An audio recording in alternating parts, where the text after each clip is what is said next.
Okay, so well, again, a very warm welcome everybody to the press conference of Har Har Mahadev. And yes, in Har Har Mahadev, our star cast in leading roles are Sharad Kelkar as Baji Prabhu Deshpande, Subodh Bhave as Chhatrapati Shivaji Maharaj, Amruta Khanvilkar as Sona Bai Deshpande, and Sayali Sanjeev as Maharani Sai Bai Bhosle. Okay, so now I'm gonna hand over to you, sir, so that you can tell us about the movie, about your experience. Thank you. Hindi में, मराठी में, English में, किसमें?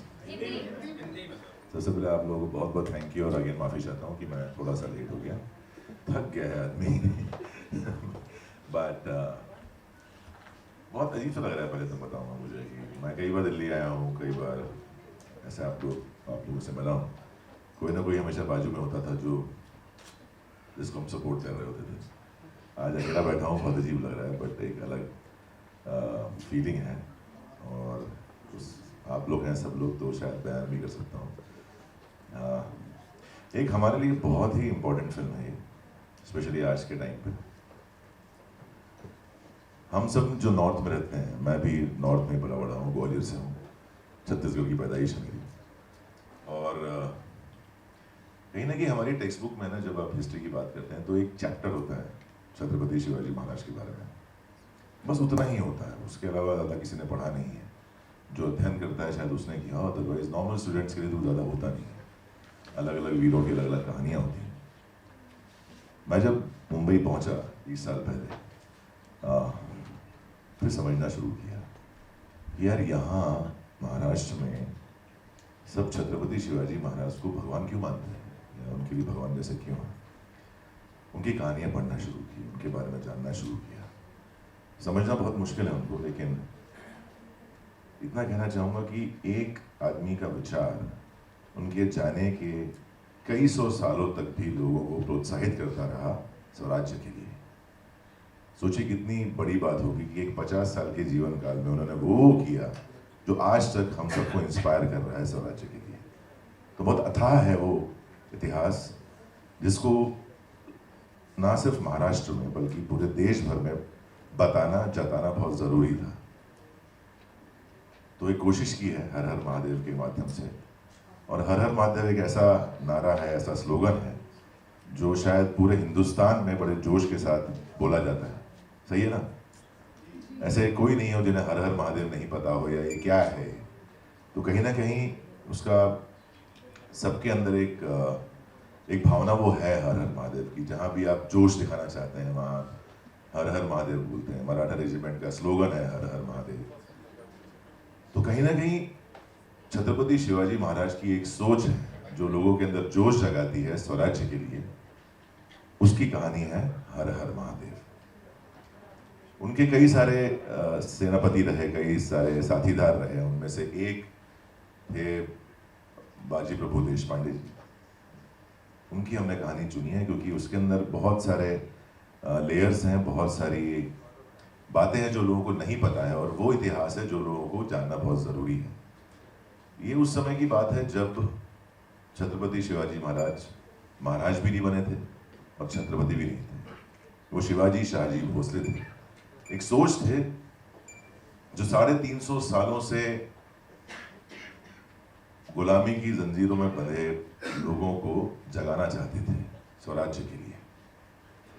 क्योंकि आप देखिए ना, आप खुद अभी आप अगर 1 घंटा बैठेंगे यहाँ पर, जब उठने की कोशिश करेंगे तो पैर थोड़ा सुन्न हो चुका होगा, शायद उठने के लिए कष्ट करने पड़ेंगे। ऐसे ही वो लोग थे जो 350 सालों से बस जी रहे थे अपने ही गाँव में, अपने इलाकों में, कि भाई मेरा परिवार है, मेरा कुनबा है, मेरा एक कुछ गाँवों का एरिया है जहाँ मैं खुश हूँ, मुझे कुछ करने की ज़रूरत नहीं है, मुझे टैक्स देना है, कर देना है, ठीक है, जैसा है वैसा चल रहा है। जो आज हमारी स्थिति भी है, जैसा चल रहा है वैसा चलने दो। किसी को परिवर्तन की ना इच्छा थी, ना कोई इरादा था, ना कोई जोश था। वहाँ एक ऐसा व्यक्ति आता है जो बोलता है नहीं, हमें स्वराज्य चाहिए। तो सबसे पहले क्या होगा, उसका विरोध किया जाएगा कि भाई क्यों, अच्छे खासे बैठे हैं, जी रहे हैं, क्या जरूरत है लेने, क्यों लगा तुम्हारे लिए यार, हम ठीक है अपनी जगह पे यार, परिवार है, बच्चा बीवी सब ठीक है, हमें अपना परिवार देखना है, हमें कुछ और नहीं देखना है। तो ऐसे ही एक किरदार थे बाजी प्रभु देशपांडे। बहुत वीर थे, महायोद्धा थे, लेकिन कहीं ना कहीं वो बंधे हुए थे अपने उस छोटे से एक एरिया में, मुझे यहीं ठीक हूँ, मुझे क्या करना है। फिर शिवाजी महाराज ने उन्हें वो समझाया जो आज हर हिंदुस्तानी को समझने की ज़रूरत है, स्वराज्य की वैल्यू, स्वराज्य की जो कीमत है वो उन्हें समझाई गई। और फिर कैसे उन्होंने महाराज का साथ दिया। और हमने एक फिल्म देखी है 300, शायद बहुत लोगों ने देखी होगी। उसके बारे में कोई तथ्य है कि नहीं मुझे पता नहीं है, शायद नहीं है कोई तथ्य, it's can be fictional, but इस कहानी के तथ्य और सारे प्रूफ्स हैं कि 300 मावड़ों ने, जिनका नेतृत्व बाजी प्रभु देशपांडे ने किया, उन्होंने एक घाटी के अंदर 12,000 सिद्दी के सैनिकों को जो मुगलों के साथ थे, उन्हें रात भर रोक के रखा ताकि छत्रपति शिवाजी महाराज विशालगढ़ के किले पे पहुंचे और उस पर फतेह करें। ये कहानी है। हम सब जानते हैं जब भी हम पीरियड फिल्मों की बात करते हैं तो एक कॉन्टेक्स्ट आता है, ये वॉर फिल्म होगी, एक लड़ाई युद्ध होगा बड़ा सा और ऐसा, वो तो चलिए है फिल्म के अंदर, बट एक कहानी है उस संवाद की, उस विचार की जो छत्रपति शिवाजी महाराज बाजी प्रभु देशपांडे जी के माध्यम से अपने सारे मावड़ों को, मावड़े बोलते हैं हम लोग जो उनके अनुयायी हैं, जो उस एरिया के लोग हैं, जो उस पूरी जनता को देना चाहते। तो ये फिल्म उस विचार के बारे में है जो कि है हर हर महादेव।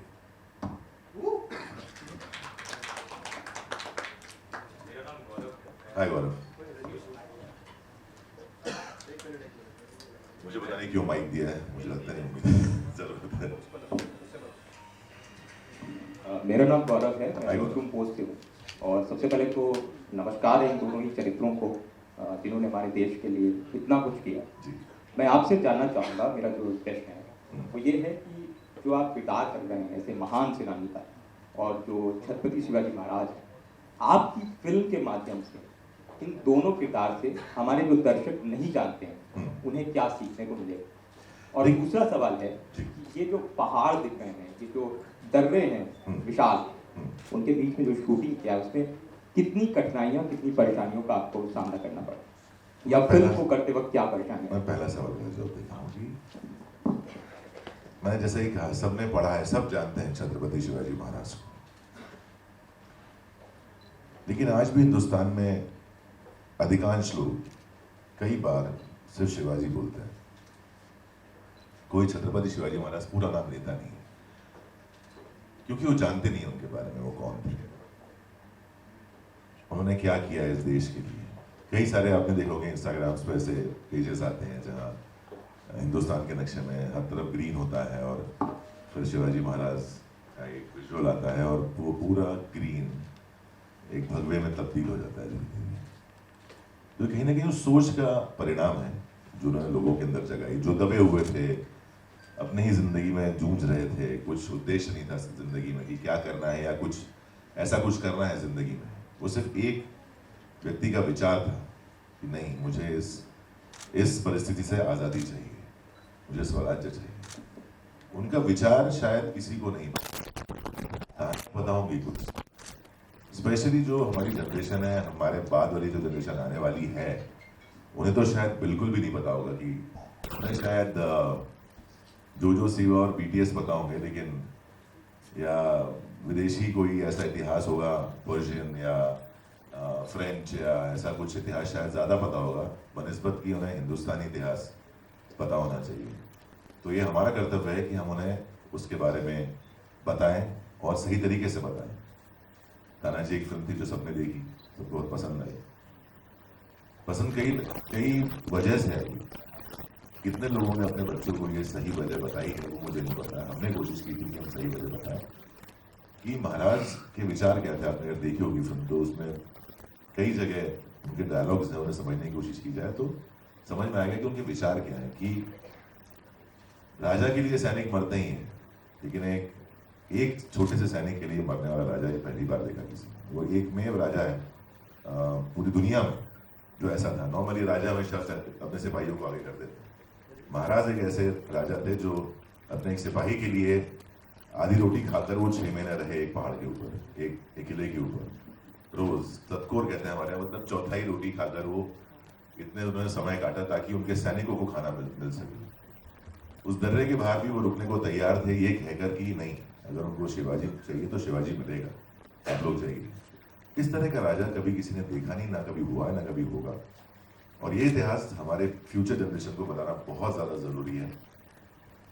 तो एक ऑडियो विजुअल मीडियम या एक फिल्म का मीडियम सबसे ज़्यादा इजी है और एंटरटेनिंग भी है मेरे ख्याल से, क्योंकि आपको विजुअली, और अब तो टेक्निक इतनी बढ़ चुकी है कि हम उनको विजुअली एक्सप्लेन कर सकते हैं कि क्या हुआ था उस टाइम पे, क्या परिस्थिति होगी, कैसी घटनाएं होंगी जहाँ ये सारी घटनाएं, सारा इतिहास रचा गया है। दूसरा सवाल है कि इन ऊंचे ऊंचे पहाड़ियों के बीच में शूट करने में क्या दिक्कतें आई हैं, और ये दिक्कतें ये है कि सर आज तभी सीढ़ी चढ़ने में दुखता है घुटना। नहीं, बहुत सारी घटनाएं थी, बिकॉज हमारे डायरेक्टर हैं अभिजीत देशपांडे, उनके बारे में ये कहना चाहूँगा।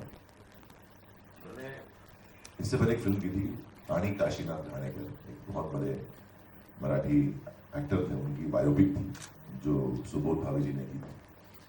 सुबोध भावे जी ने, और हमारे प्रोड्यूसर हैं सुनील फड़तरे, इस फिल्म के भी प्रोड्यूसर वही हैं, इन दोनों ने कसम खाई थी कि हम अभिजीत देशपांडे के साथ दोबारा काम नहीं करेंगे। इतना जिद्दी, इतना ज़्यादा परफेक्शनिस्ट आदमी है।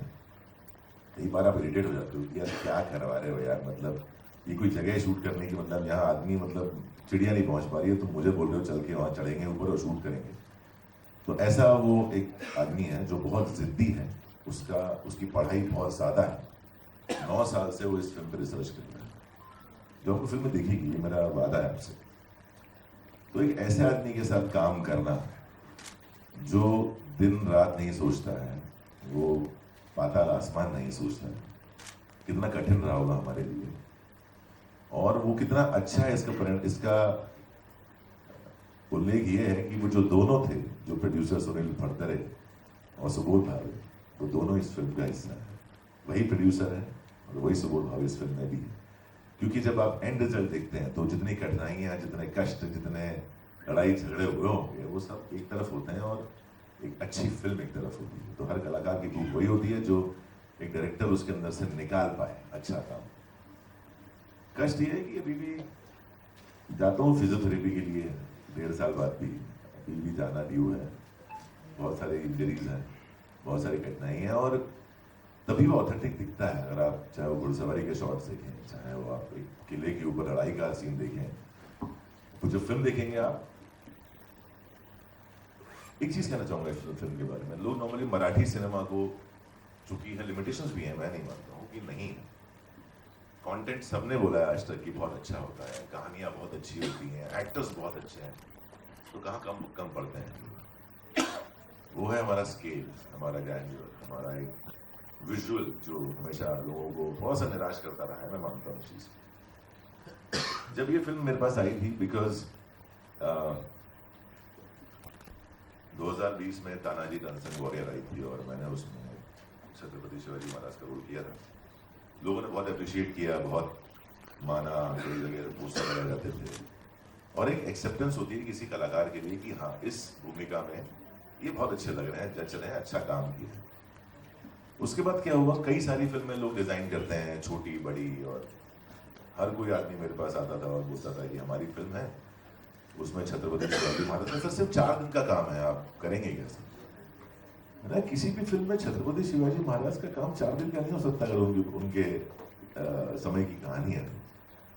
और क्या आप लोग उसे जस्टिफाई कर पाएंगे उस कहानी को? क्या आप उस तरह चित्रीकरण कर पाएंगे? क्या आप उस तरह से उनकी भव्यता दिखा पाएंगे? किसी के पास जवाब नहीं होता है। फिर एक दिन अभिजीत देशपांडे जी आए, हम एक फिल्म बहुत पहले करने वाले थे, वो हो नहीं रही थी, तो मुझे लगा शायद क्या कर रहे हैं, थोड़ा सा कुछ पीरियड फिल्म बना रहे हैं।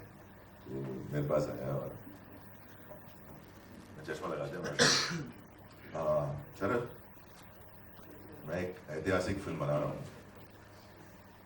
महाराज के टाइम। और मुझे पता था कि अगला यही सवाल आएगा कि क्या तुम छत्रपति शिवाजी महाराज का रोल करोगे?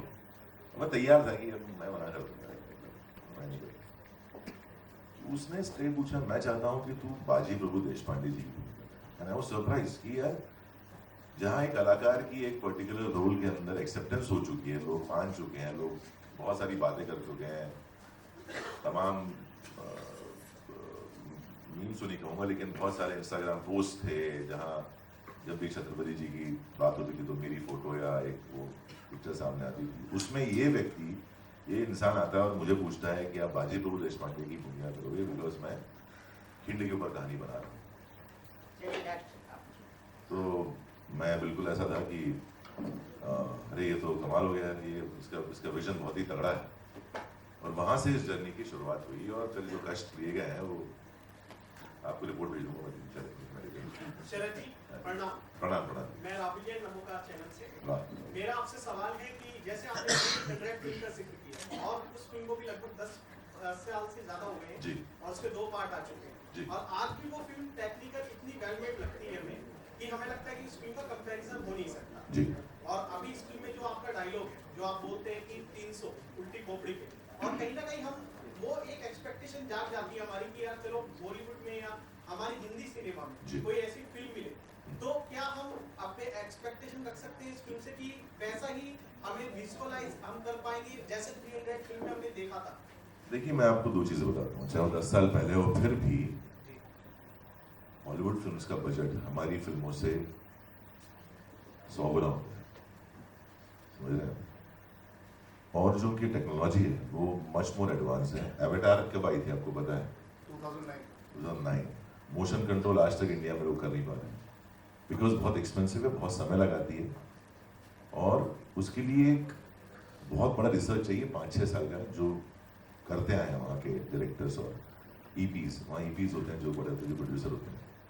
तो उतना वक्त, उतना पैसा, चूंकि उनका ग्लोबल ऑडियंस है, उनकी रिकवरी ग्लोबल ऑडियंस से होती है। हर एक देश में अगर आप कलेक्शन देखेंगे एवेंजर्स का या एंड गेम का, उतना किसी हिंदी फिल्म ने नहीं किया होगा जितना बिजनेस इंडिया में उसने किया। और ऐसे जितनी 100-150 कंट्रीज हैं वहाँ सब जगह एवेंजर्स गई, सब जगह से ऐसे ही कलेक्शन आता था, तब जाके वो फिल्म रिकवर करती है। इसलिए उनके अंदर वो ताकत है, वो हिम्मत है कि वो टेक्नोलॉजी, उतना समय, आर्टिस्ट की उतनी फीस, वो सब दे पाए।